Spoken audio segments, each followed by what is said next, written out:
On November 24, 1971, a mysterious man boarded Northwest Orient Airlines Flight 305 in Portland, Oregon, bound for Seattle. He identified himself as Dan Cooper, a name that would later be misreported as D.B. Cooper. He was calm, dressed in a suit and tie, and carried a briefcase.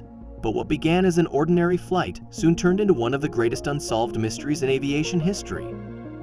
Stick around to discover the baffling details of this heist and the ongoing search for the man who seemingly vanished into thin air. The hijack begins. Shortly after takeoff from Portland, everything seemed ordinary aboard Flight 305. The cabin hummed with the usual chatter of passengers settling in for the short journey to Seattle. Then, a well-dressed man seated in row 18 summoned a flight attendant with a calm wave of his hand.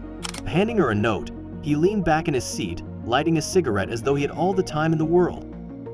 The flight attendant, accustomed to receiving notes from male passengers, slipped it into her pocket without much thought. But Cooper leaned in and spoke softly, "Miss, you'd better look at that note. I have a bomb." Her hands trembled as she unfolded the paper. It was a chilling message, scribbled in neat handwriting, demanding $200,000 in cash, 4 parachutes, and a refueling stop in Seattle. To back his claim, Cooper instructed her to sit beside him. He then opened his briefcase just enough for her to see inside. The sight was terrifying. Neatly arranged red cylinders connected by wires and a battery and unmistakable makeshift bomb. The flight attendant hurried to inform the captain, who radioed air traffic control with the hijacker's demands. As the news reached authorities, chaos erupted on the ground. FBI agents scrambled to prepare the ransom money and parachutes while coordinating with airline officials to ensure passenger safety. Meanwhile, up in the sky, Cooper remained unnervingly calm. He instructed the crew to maintain a normal facade, ensuring the passengers remained unaware of the escalating crisis. Despite the tense situation, Cooper appeared courteous and methodical, occasionally reassuring the flight attendants that no one would be harmed if his demands were met. To everyone on board, he was just another passenger enjoying his cigarette and bourbon, unaware of the storm brewing at 10,000 feet. The exchange in Seattle. As Flight 305 approached Seattle, the mood in the cockpit was tense but focused. Cooper's instructions were precise: no tricks, no stalling. On the ground, FBI agents worked swiftly, preparing a duffel bag filled with unmarked $20 bills and carefully selecting the parachutes he requested. Every move was calculated, as officials feared any misstep could trigger the bomb Cooper claimed to have. When the plane touched down in Seattle, Cooper reiterated his terms. He demanded the delivery of the ransom and parachutes before releasing any passengers. Airport staff, under FBI supervision, approached the aircraft with the items. The crew followed Cooper's orders to retrieve the ransom, carefully avoiding any signs of defiance. Cooper remained true to his word. After receiving the cash and parachutes, he allowed the 36 passengers to disembark, leaving only the pilot, co-pilot, and 2 flight attendants on board.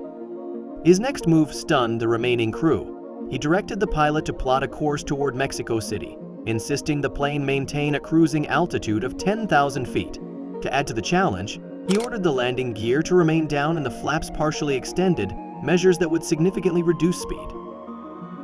As the plane refueled, authorities contemplated their next move. FBI agents considered storming the aircraft but quickly dismissed the idea, fearing it would endanger the crew. Cooper, meanwhile, appeared relaxed, sipping another bourbon and lighting another cigarette. He even made small talk with the flight attendants, demonstrating an unnerving composure.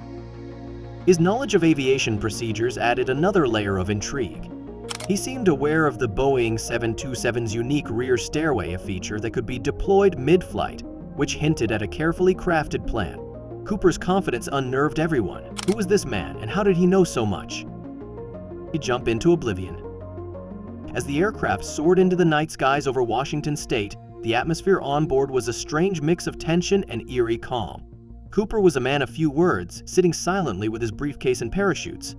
The hum of the engines was interrupted only by the occasional crackle of the radio as the cockpit communicated with air traffic control, following Cooper's meticulously detailed flight plan.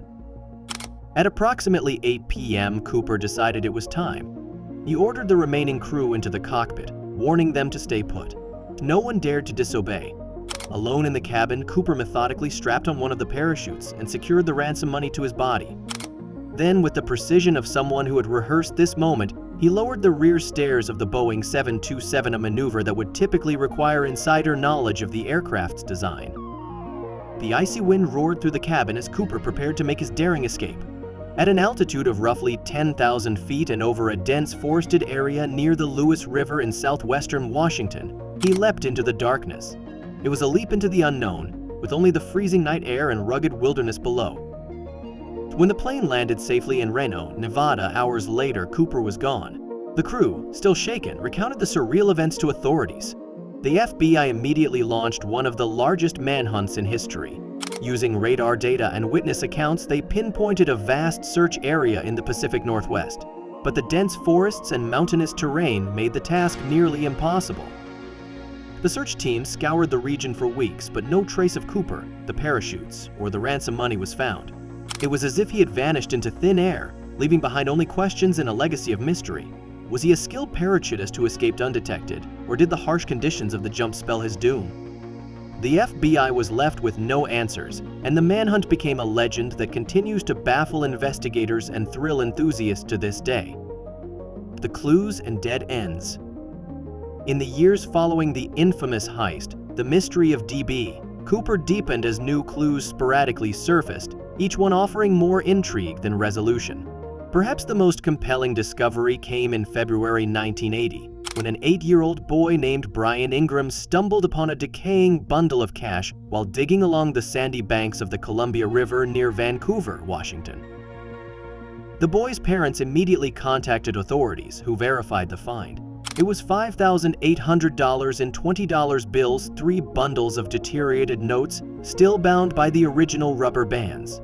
Astonishingly, the serial numbers matched those of the ransom money handed to Cooper nearly a decade earlier.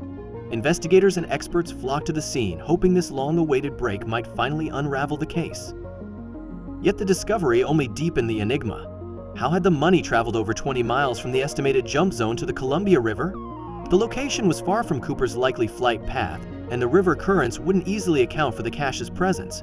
Adding to the puzzle, the bills showed evidence of extended exposure to the elements, yet the rubber bands had not degraded as expected.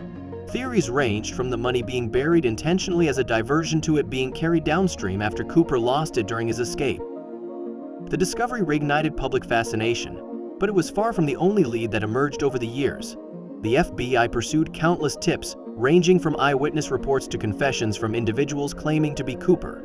Over 1,000 suspects were investigated, with backgrounds as varied as military veterans, experienced skydivers, and ordinary civilians with suspicious past. Yet none were definitively linked to the crime. Skeptics often pointed to the extreme challenges Cooper would have faced during the jump. The frigid weather that night was compounded by 200-mile-per-hour winds, which would have battered his body as he descended into pitch-black wilderness. He wore only a business suit and loafers hardly ideal for surviving the rugged and unforgiving terrain below. The absence of any confirmed sightings of Cooper, his parachute, or the remaining cash led many to believe he perished shortly after the jump. Still, others argued that Cooper meticulously planned his heist and executed it flawlessly. His knowledge of aviation, parachuting, and specific details about the Boeing 727 hinted at an individual with specialized training. Proponents of this theory suggest Cooper may have lived out his days in obscurity, successfully hiding the ransom money or spending it in small, untraceable amounts. Even decades later, the case continues to captivate investigators, journalists, and amateur sleuths alike. The $5,800 found near the Columbia River remains the only physical evidence of the crime ever recovered. Despite exhaustive efforts, including analyzing river sediment, scouring the wilderness, and even DNA testing on a tie Cooper left behind, the mystery remains unsolved. The question lingers: was DB Cooper a master criminal who beat the odds, or did his audacious leap into the night mark the end of his story? The lack of definitive answers keeps his legend alive, inspiring books, documentaries, and endless speculation. Each new clue or theory adds another layer to the tale, but none have brought us closer to unraveling the ultimate truth about the man who fell from the sky. DB Cooper remains a symbol of mystery, daring, and defiance. Despite decades of investigation, his identity and fate are still unknown. The case officially remains unsolved, with the FBI closing their active investigation in 2016. But for amateur sleuths and conspiracy theorists, the search continues. Was Cooper a brilliant criminal who escaped scot-free, or did his bold leap lead to a tragic end? One thing is certain: the man who fell from the sky left behind a legend that continues to captivate the world.